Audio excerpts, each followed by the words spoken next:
okusinziira ku kibiina ky'amawanga amagatte ekivunaanyizibwa ku babudami abantu obukadde bubiri mw'emitwalo nsanvu be basaasanya amawanga agaliranye Ukraine n'okusingira ddala eggwanga lya Poland. Naye obadde okimanyi nti Uganda yabudamyako bannansi ba Poland mu ssematalo owookubiri. Leero tukututte mu kifo kino ekyabudamya bannansi ba Poland nga kisangibwa mu kibuga eky'emasinde mu 1940. Kikutwalira eddakiika 10 okuva emasinde okutuuka mu kifo kino. Eno tusanzeeyo Muzeeyi James Lwampanyi w'emyaka 8 nga mutuuze mu kihande Wansere Masindi Municipality ng'alimu omusaayi gw'abasikooti.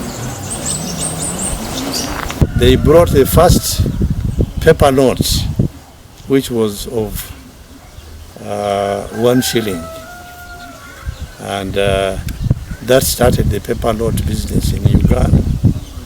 Ono agamba nti Abapoland babeera mu mirembe n'abantu b'emasinde ebyeya n'ebisiibo. Agamba nti baalina eddiini era nga tebamala geegalabanja okuggyako omusajja omu eyazaala munnansi wa Poland abaana 4. Lwampanyi agamba nti kojjaawe maka kye yajja emasinde okulima olwo n'afunyisa omukyalo Omupoland olubuto nga ye Zovia era baamukako okumuwasa. Women going around with our local people. They were very religious. The only person I remember was my uncle who got married to a Polish woman. Ayongerako nti Abapoland tebalina kakuku konna ne bannayuganda abaababudamya mu nkambi eriranye ekibira ky'ebudongo nga ze kilomita 25 okuva emasinde. There were no conflicts. They mixed very easily with the people, and they enjoyed their stay. Kigambibwa nti mu myaka gya 1940 bannansi ba Poland akadde kamo baafuuka emmomboze olwa Bugirimaani ne Soviet Union okuwamba etundutundu lya Poland olwa ssematalo owookubiri. Wano mu Uganda twabudamyako Abapoland 7 okusinga abakyala n'abaana abaali battibwa Abasoviets n'Abagermany nga babakakawo okukola emirimu egy'obuddo mu Siberia. Wano baasenga ku kyalo Nyabyeya era ng'enkambi eno yateekebwawo gavumenti ya Bungereza. Father Peter Waswa nga yakulira ekibiina kya Polish Development Organization in Uganda ategeeza nti olutalo olwo ebitongole byasalawo okubudamya aba Poland mu mawanga g'obuvanjuba bwa Africa.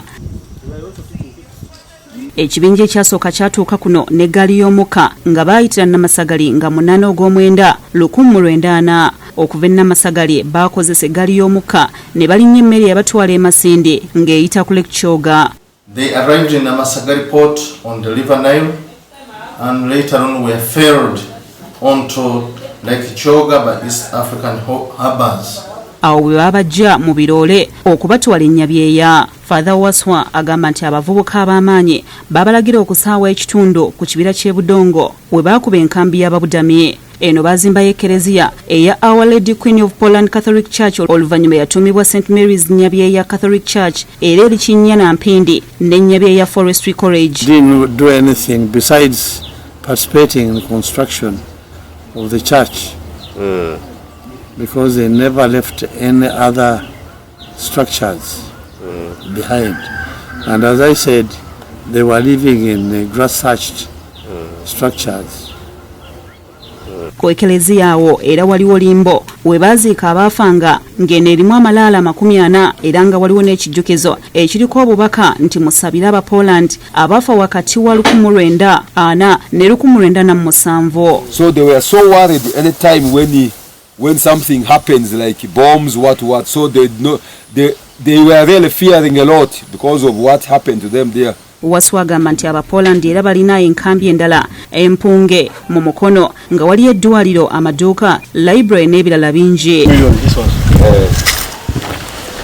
Francis Jawuyambe omutuuze ku kyalo Nyabyeya agamba nti musanyufu olw'ebyo bannansi ba Poland bye baleka kuno. So some of them stayed here and you can see the house 1 in 2.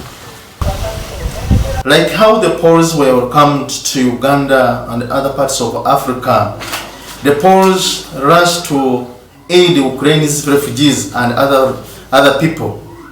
It is because they understand